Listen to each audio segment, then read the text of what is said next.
The sky above every major city on Earth burned crimson as massive Vraxian warships materialized in low orbit, their hull designs reminiscent of ancient predators. Children pointed upward in wonder while adults stood frozen, understanding instinctively that history had just cleaved into before and after. The first demonstration came without warning. Moon Base Alpha, humanity's premier research outpost with a population of 0 following a routine crew rotation, vaporized in a flash visible even in daylight. The message was clear: compliance or extinction.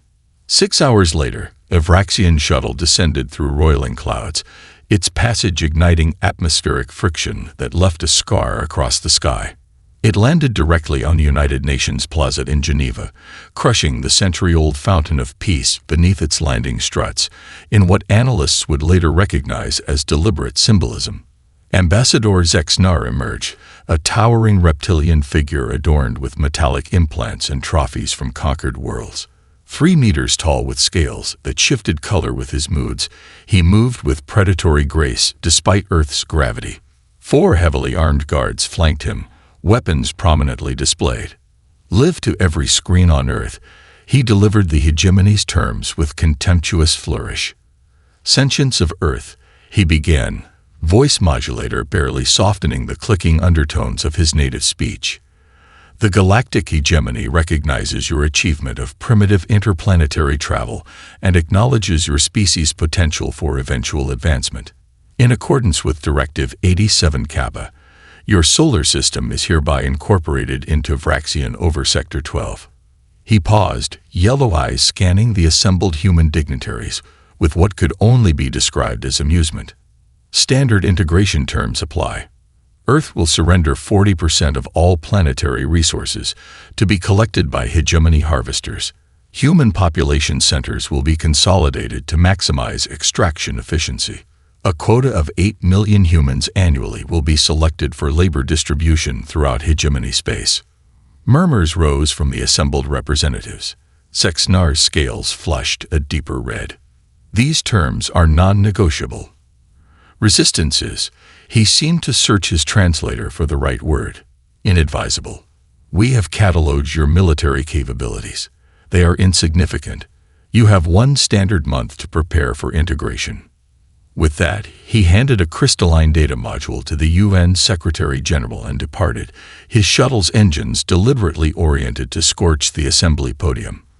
In the crisis room beneath Geneva, Admiral Helena Chen watched the broadcast, her hand steady even as others trembled.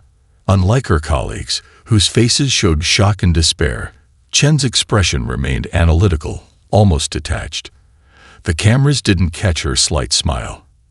The same expression she had worn when surrounded during the Mars insurgency before turning the tables. They've made 3 critical mistakes, she said, silencing the room. First, they've demonstrated their weapons on an uninhabited target, revealing capability without inflicting casualties that would provoke immediate retaliation. Second, they've given us time to prepare rather than demanding instant surrender. And third, she looked around the table. They've clearly studied our official military records, but missed what isn't documented. As the Security Council dissolved into panic and arguments about appeasement, Chen slipped away to a private terminal. Her fingers entered a 13-digit code that hadn't been used in 20 years. Across the solar system, hidden facilities beneath the Martian poles, within the asteroid belt, and under the ice of Europa began powering up systems the Vraxian sensors hadn't detected. The aliens had made the most critical error of all. They'd cornered humanity and expected submission instead of ingenuity. In her quarters that night, Chen opened a secure channel to Dr. Marcus Williams, the paranoid physicist whose black-budget projects had been her secret contingency for exactly this scenario. "It's time," she said simply. "Activation Protocol Thermopylae." Williams' tired eyes widened on the screen. "Already? They're here?" "Yes," Chen replied. "And they've given us 30 days to show them why that was their last mistake." Paranoid lunatic was the kindest thing they had called Dr. Marcus Williams during Senate budget hearings 5 years ago. The physicist had stood before world leaders, pleading for increased funding for his theoretical defense systems. "We know they're out there," he had insisted, pointing to encrypted signals captured by deep space arrays. "And given universal constants of evolutionary competition, they won't be friendly." They had laughed then.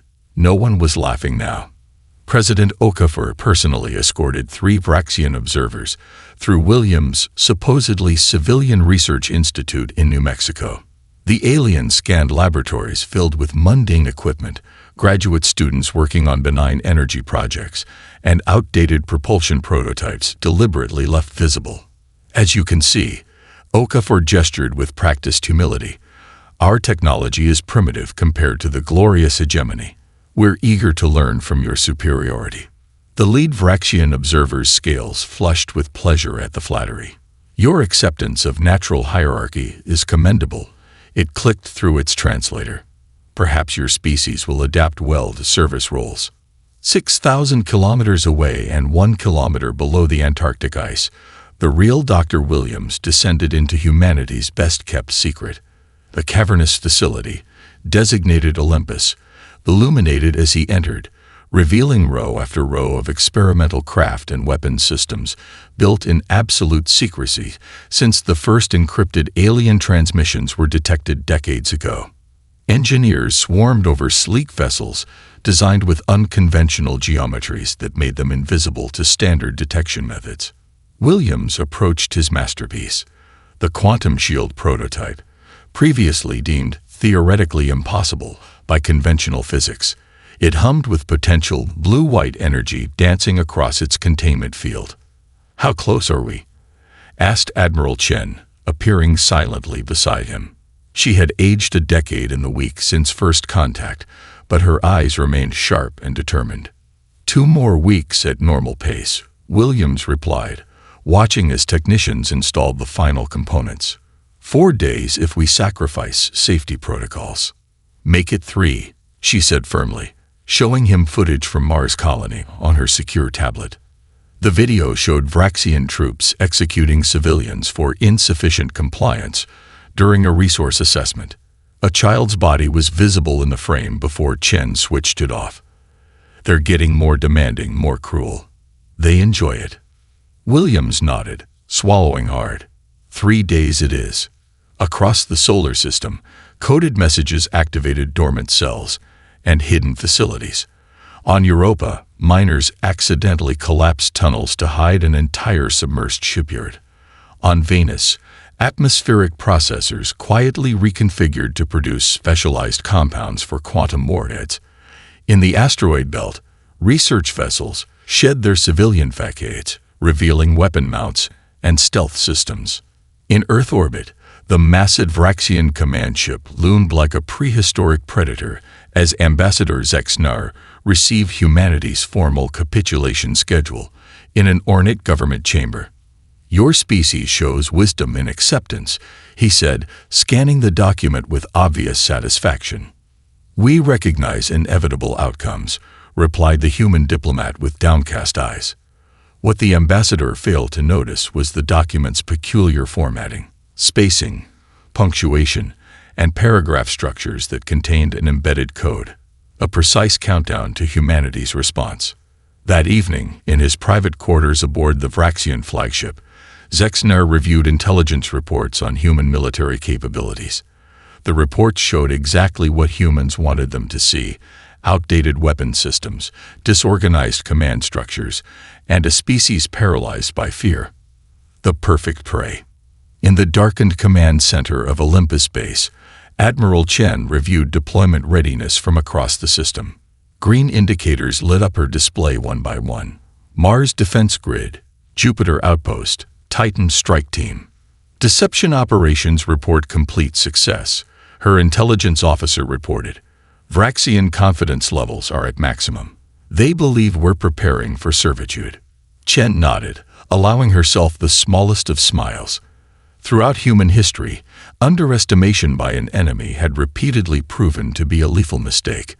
The Vraxians were about to learn this lesson at tremendous cost. "Begin final countdown," she ordered. In 3 days, we show them exactly who they're dealing with. We accept the hegemony's generous terms and humbly request the honor of a formal integration ceremony. Read the human transmission, drafted by Earth's finest psychologists to appeal to Vraxian cultural pride. High Commander Drexver preened with satisfaction in his flagship's command chamber, already composing his report to the Sovereign Council. His career would advance immeasurably for subjugating Earth so efficiently. "Prepare for ceremonial descent," he ordered. "The Supreme Hierarch will be pleased." The surrender ceremony was to be broadcast across the hegemony as a lesson to other potential troublemakers. The massive Vraxian command vessel, World Crusher in their tongue, moved into low Earth orbit, its shadow darkening London, where the ceremony would take place. In a laboratory 300 meters beneath Buckingham Palace, Lieutenant Maya Patel made final adjustments to what looked like ancient radio equipment, vacuum tubes, copper wiring, and analog dials that would have been at home in a museum. "You're sure this will work?" asked a doubtful officer, watching her connect primitive components. "The Vraxians' quantum communication systems have a harmonic vulnerability to amplitude modulation at 14.7 mH. She explained, tapping a yellowed paper with handwritten equations. "Their ancestors abandoned this technology so long ago, they don't even shield against it anymore." Dr. Williams confirmed it from the captured scout vessel. She glanced at her watch. "We have 47 minutes until the ceremony begins." Aboard the Vraxian flagship, the ceremonial tribute arrived. 12 humans bearing ornate boxes of precious metals, led by Dr. Williams himself, his quantum physicist's mind cataloging every detail of alien technology as they were escorted through crystalline corridors. "Primitive ornaments," sneered a Vraxian officer, carelessly inspecting the tribute boxes. The decorative patterns engraved on each box were actually precision-engineered waveguides, their atomic structure containing quantum entanglement nodes linked to Lieutenant Patel's transmitter.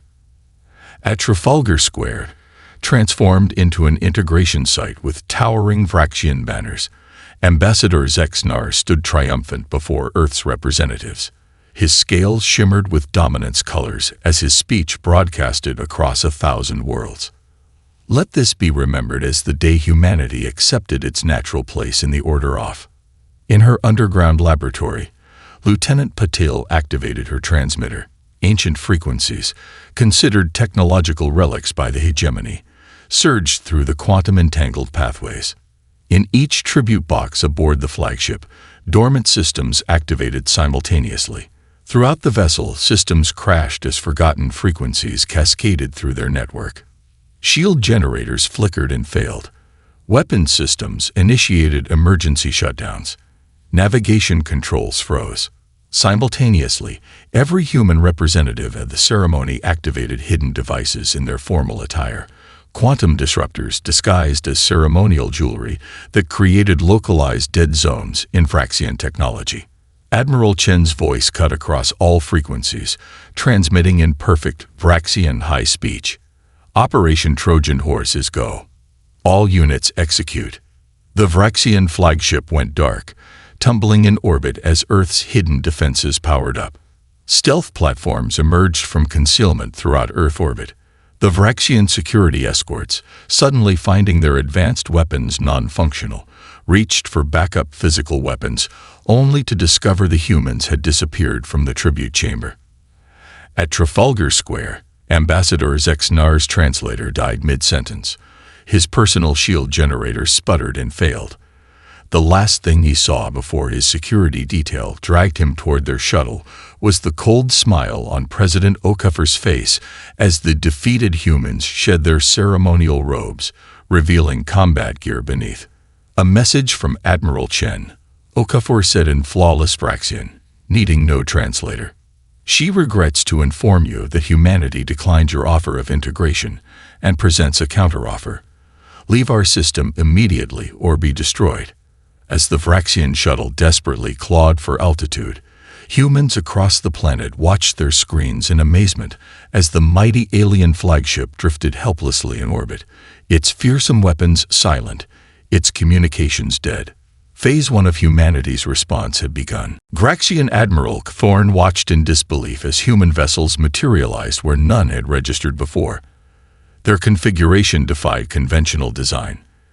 Asymmetrical hulls with no visible weapon ports, seemingly random protrusions that should create catastrophic drag in space.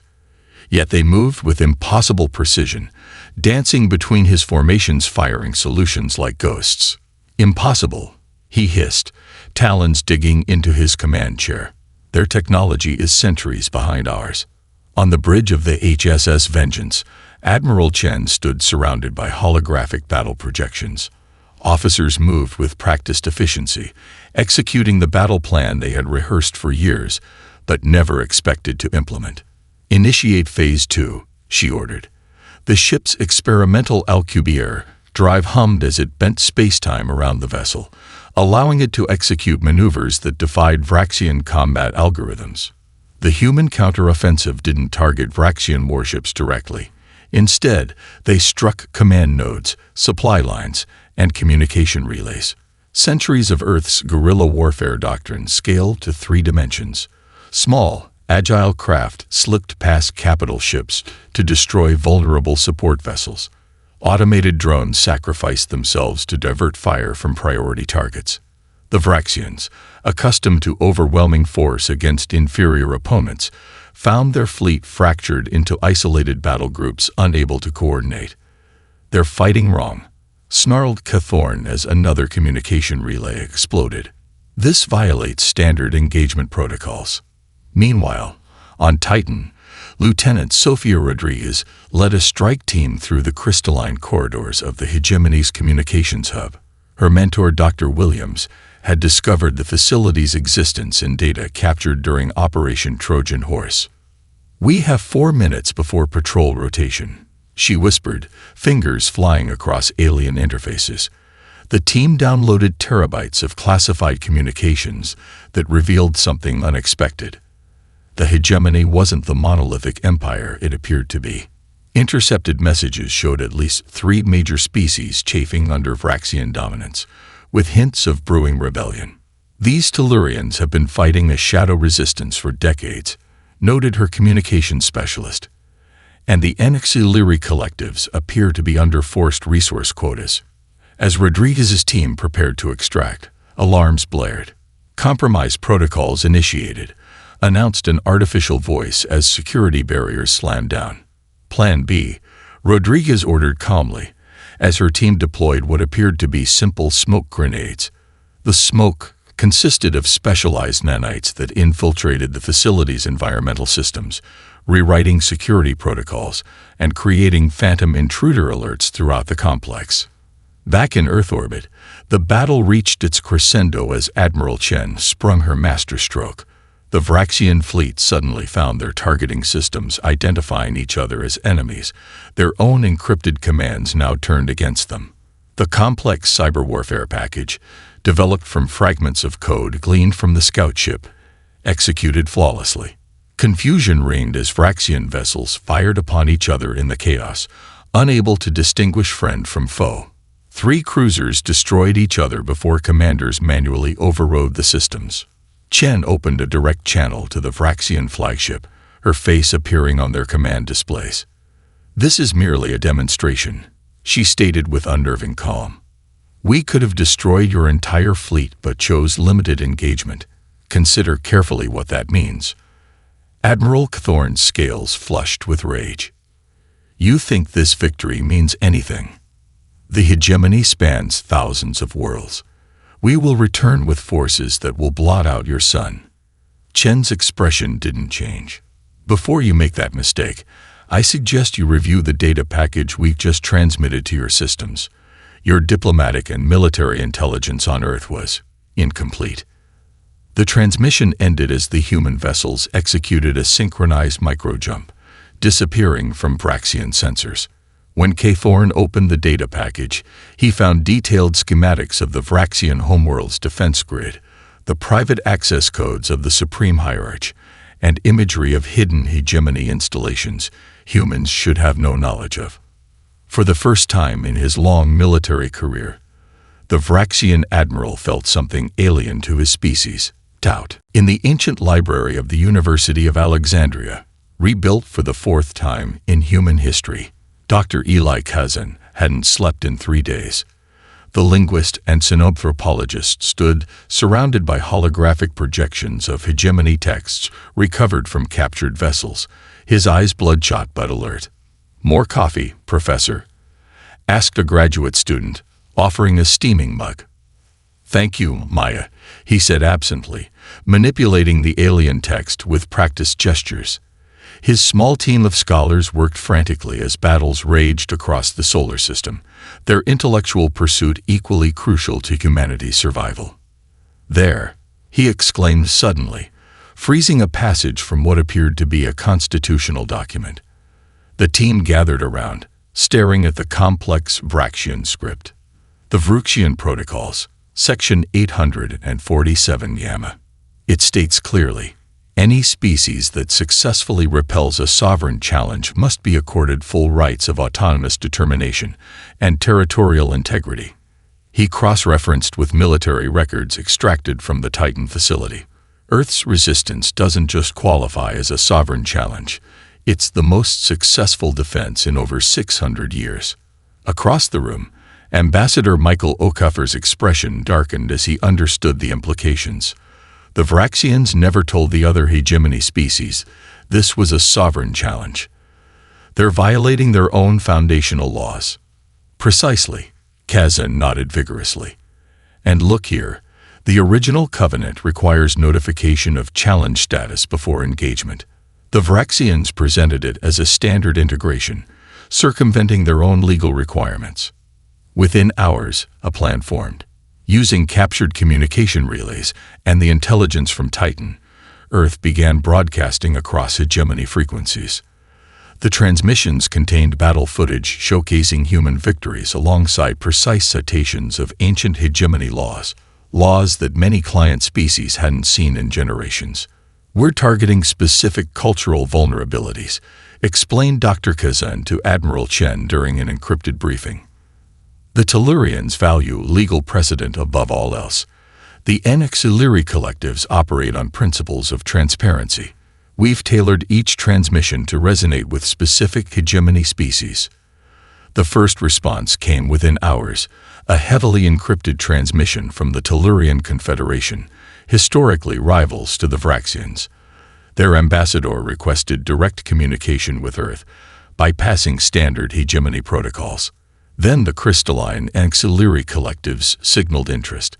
Within days, 7 major hegemony powers had opened private channels to human representatives. On the Vraxian homeworld, Supreme Hierarch Kex-4 faced unprecedented questioning in the Sovereign Chamber.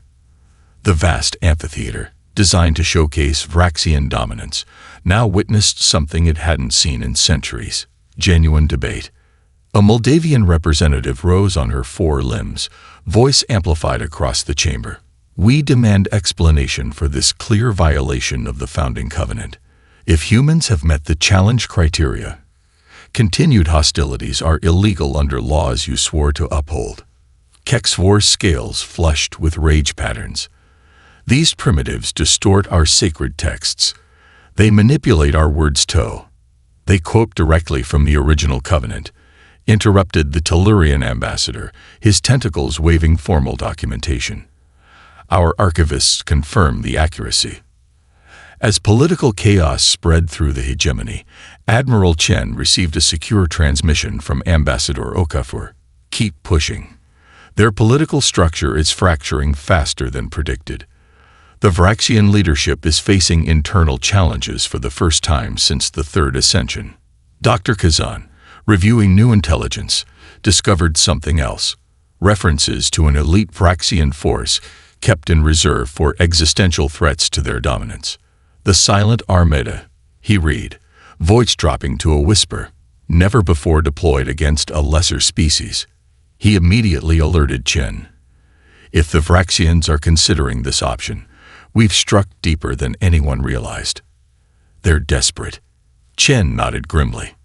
"Then we forced their hand. Prepare for Phase 3, and may whatever gods exist have mercy on us all." Supreme Hierarch Kex-4's decree resounded across Vraxian space, his image projected simultaneously to every hegemony vessel and colony. Deploy the Silent Armada. Eradicate the human infestation. Throughout the hegemony, even hardened military commanders fell silent at the pronouncement. The Silent Armada had not been unleashed in 7 centuries, vessels of such advanced technology that many believed them to be merely propaganda. 3,000 years without defeat, they were the embodiment of Vraxian supremacy. "Is he mad?" whispered a Tellurian observer to his colleague in the Hegemony Council. The compact specifically forbids using the Armada against developing worlds. "He's desperate," came the reply. "And a desperate Vraxian is the most dangerous creature in the galaxy." Earth's long-range sensors detected nothing, but Dr. Williams' quantum detectors registered subtle distortions moving through the outer system. "They're coming," he informed Admiral Chen via secure channel. "Vessels using some form of phase-shifting technology. Our conventional defenses won't even register them until they're firing." Chen's expression remained calm as she addressed her command staff. "Initiate Constellation Protocol." Across the solar system, what appeared to be ordinary mining operations, communication satellites, and debris fields suddenly activated. Thousands of small platforms, seeded throughout human space over the previous decade on the slim chance of alien hostility. Each individually would be insignificant. Together, coordinated by a distributed quantum AI designed by Dr. Williams, they formed an invisible web. "All nodes operational," reported the tactical officer. "Quantum shield projectors at 97% capacity." "And now we wait," said Chen, her eyes fixed on the tactical display. The first Silent Armada vessel to cloaked within striking distance of Earth, materializing like a nightmare, all sharp angles and predatory geometry, weapons powering up for a civilization-killing blow. Before it could fire, dozens of defensive platforms locked on and activated. Not with conventional weapons, but with precisely calibrated quantum shield projectors that materialized inside the phase-shifted Vraxian hull. The theoretical possibility had been discussed in Williams' research group years earlier. What happens when 2 objects try to occupy the same space, but exist in different quantum states? The answer was spectacular and catastrophic for the Vraxian vessel. A blinding flash as matter and energy reconfigured violently, leaving nothing but superheated particles where the mighty ship had been. One by one, the Silent Armada ships revealed themselves to attack, and one by one, they met the same fate.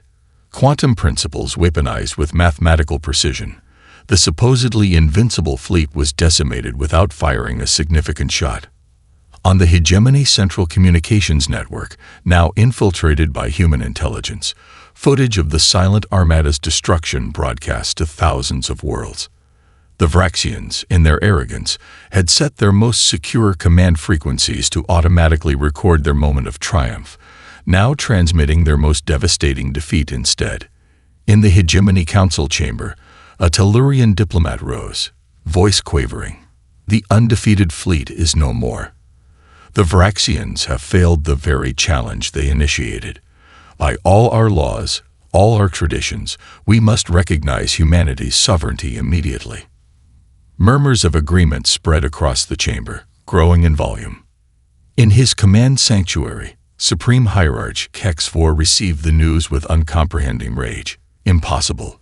No primitive species could defeat the Silent Armada. His military advisor, scales pale with shock, could only replay the footage. "They did not defeat us with superior firepower, Hierarch. They defeated us with understanding. They saw a principle of quantum mechanics we overlooked and turned it against us." In the vast darkness of space, the remains of the Silent Armada drifted, monuments to the most expensive lesson the Hegemony had ever learned.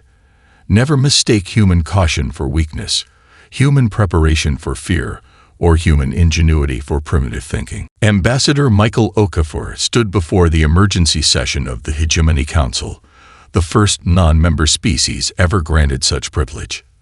The vast chamber, designed to intimidate with its towering architecture and ancient symbols of Vraxian might, now witnessed something unprecedented, a human speaking as an equal. Behind him, holographic displays showed evidence extracted from captured Vraxian databases, systematic falsification of resource allocations, genetic tampering with representative species to ensure compliance, and staged rebellions used to justify military occupation. For 7 centuries, Okafor's amplified voice resonated through the chamber. The Vraxian leadership has violated every principle upon which the hegemony was supposedly founded. Not conquest, cooperation. Not subjugation, elevation. These were your founding ideals, were they not? Vraxian representatives attempted to interrupt, scales flashing with anger patterns, but were silenced by the council speaker, a Tellurian whose species had suffered generations of resource management. Under Vraxian oversight, the human will complete his testimony, the speaker declared, as is his right under challenge protocols. Meanwhile, Admiral Chen's Special Operations Team approached the infamous Black Spiral, a Vraxian re-education facility hidden in the dark side of a rogue planet. Intelligence from the Titan facility had revealed its existence and purpose, the containment of political dissidents from across the hegemony. Quantum shields at full capacity, reported Commander Russo as their vessel phase shifted through the facility's defensive grid, using the Vraxians' own technology captured from the silent Armada wreckage. The extraction operation was surgical, precise, the hallmark of human special operations refined over centuries of conflict. Within hours, they secured not just prisoners, but the facility's complete records. The Vraxians had meticulously documented every illegal detention, every unauthorized enhancement procedure, every fabricated confession. These beings have been held for decades, Russo reported, looking over emaciated forms of various species, some for simply questioning resource quotas. Back in the council chamber, Ambassador Okafor's presentation reached its crescendo as the chamber doors opened. In walked the rescued prisoners, prominent scientists, political leaders, and cultural figures long thought dead. Many council representatives rose in shocked recognition. An elderly Anaxiliri crystalline entity floated forward, voice resonating with harmonic grief. I was first speaker of the Anaxiliri communion when I questioned Vraxian resource quotas. That was 63 cycles ago. My entire line was told I had defected voluntarily. One by one, the former prisoners told their stories, irrefutable evidence of systemic Vraxian deception spanning generations. Okafor stood silent, allowing their testimony to carry more weight than any human argument could. The Moldavian High Adjudicator's voice cut through the growing tumult. I move for immediate suspension of all Vraxian authority pending full investigation of these allegations. The vote passed with overwhelming majority. The Vraxian delegates, stripped of ceremonial protection, were escorted from the chamber as security forces loyal to the broader council deployed throughout hegemony space. Ambassador Okafor received an urgent communication from Admiral Chen. Vraxian military forces are rejecting council authority. Supreme Hierarch Kex4 has declared unilateral action against Earth and any who stand with us. A significant portion of their fleet is heading directly for Earth, bypassing established rally points. Okafor acknowledged grimly before addressing the council once more. The Vraxians have chosen their final path. They come now not just against humanity, but against all who stand for truth within the hegemony. We ask not for your protection, but for your witness. Earth will demonstrate one final time why free worlds should never be threatened. As counselors debated their response, ships from 7 hegemony species broke formation and set course for Earth, not to attack, but to stand with humanity against tyranny. The final Vraxian assault force emerged from faster-than-light travel in a formation never before seen, a desperate, suicidal configuration designed for maximum damage before inevitable destruction. Supreme Hierarch Kex4 himself commanded from the fortress ship at the formation's heart, his once regal scales now dull with fatigue and rage. No surrender protocols, he ordered. Earth will be reduced to molten slag as a final lesson to those who defy the natural order. What the Vraxians didn't expect was the reception committee. Not just Earth's defenses, but vessels from 7 hegemony species, former victims now allies, arranged in a cooperative defense grid that no single species could have coordinated. The battle above Earth became the most watched event in known space. Broadcast across thousands of worlds through channels the Vraxians couldn't block, it showcased something the galaxy had rarely witnessed: a multi-species force fighting alongside humans with perfect coordination. Earth's command structure seamlessly integrated alien vessels into their defense plans, demonstrating a level of cooperative tactics that stunned military observers. In the primary shield control facility, Dr. Williams worked frantically as systems overloaded under Vraxian bombardment. Structural integrity warnings flashed across his console as the facility began to collapse around him. "You need to evacuate now," Admiral Chen ordered over the command channel, her voice steady despite the chaos visible behind her. "Negative," Williams responded calmly, fingers dancing across the controls. The quantum harmonics require manual oversight during this phase. Without precise calibration, 56% of Earth's population centers will be exposed. He didn't mention that the calibration also enabled the final phase of humanity's defense plan, a contingency so dangerous it had never been tested. As the facility crumbled, Williams completed the sequence, transmitting one last message: "Checkmate initiated." Throughout the Vraxian formation, quantum triggers activated, hidden within their own systems during previous engagements, now resonating at precisely calculated frequencies. Their weapons turned inward, their shields collapsed in cascading failures. The meticulous planning, the layered contingencies, the scientific ingenuity, all hallmarks of humanity's approach to warfare, culminated in this moment of decisive victory. Supreme Hierarch Kex-4, watching his mighty fleet disintegrate, finally understood his fatal error. His last transmission, intercepted by human intelligence, contained just 5 words. They were never truly primitive. 3 days later, the Hegemony Council voted unanimously to censure the remaining Vraxian territories and recognize Earth as a full sovereign power with all attendant rights. Humanity's response surprised many. Rather than demanding reparations or territory, Earth proposed a new framework for interstellar relations based on mutual development and cooperative security. On the newly constructed orbital diplomatic platform, Ambassador Okafor addressed the reformed Galactic Council, representatives from over 200 worlds watching intently. Humanity never sought this conflict. We offered peace, received threats, and responded accordingly. But our victory means nothing if it merely replaces one form of domination with another. He gestured to the blue-green planet visible through the massive viewport. Earth stands ready to be your greatest ally in building a galaxy where technological advancement and moral progress walk hand in hand. We extend friendship to all, including the Vraxian people, distinct from their former leadership. He paused, his gaze sweeping the assembled dignitaries. The choice of what comes next has always been yours. Choose wisely. In a chamber deep beneath the ruins of the shield facility, engineers recovered Dr. Williams' body. Clutched in his hand was a data crystal containing designs for technologies that would revolutionize interstellar travel and communication. His final gift to a humanity now taking its place among the stars. Humanity had faced extinction and emerged not just surviving, but ascendant, a testament to the species that alien arrogance have fatally underestimated.